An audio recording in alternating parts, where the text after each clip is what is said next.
We recently shared the astonishing yet highly eroded ancient ruins of the castles of Eagle. We also discussed the numerous datings which have presented themselves at the site, and the fact that this is due to such fortresses being the cradle of future civilizations, who undoubtedly moved in to exploit the already established fortresses as their own vantage points. With castles placed in such advantageous locations, it is predictable that later civilizations would either rebuild upon them or, if able, sometimes just re-inhabit them. This witnessed with many ancient sites of Peru, later claimed by the Incas as their own, or, as we have postulated in the past, the Giza Plateau, later claimed by the ancient Egyptians, or Baalbek and many other advanced ruins around Europe, later being claimed by the Romans as their own inventions. The list goes on. Ambitious claims, yet the recurring theme remains. None of these said civilizations were ever able to create such structures. They were simply incapable of moving or carving such enormous stones, and if they could, they seemingly forgot said knowledge and conveniently never recorded it anywhere.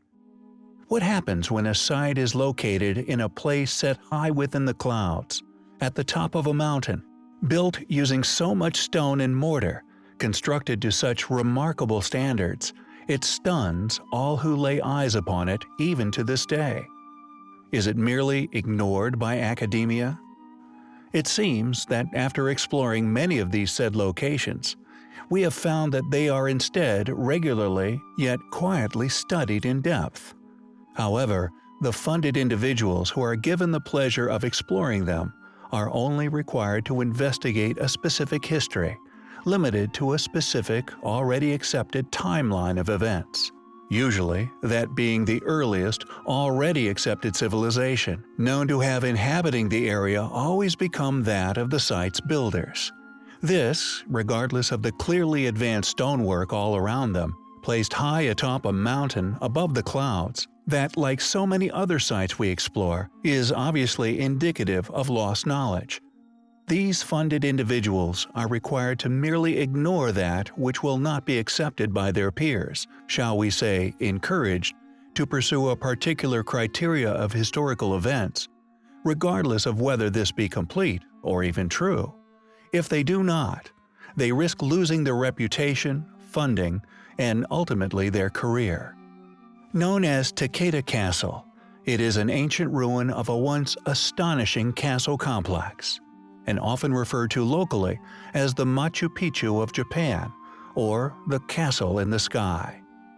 According to academia, Takeda Castle was apparently constructed by Otakaki Mitsukaji, lord of the area, in 1441. Akamatsu Hirohide was the last lord of the castle.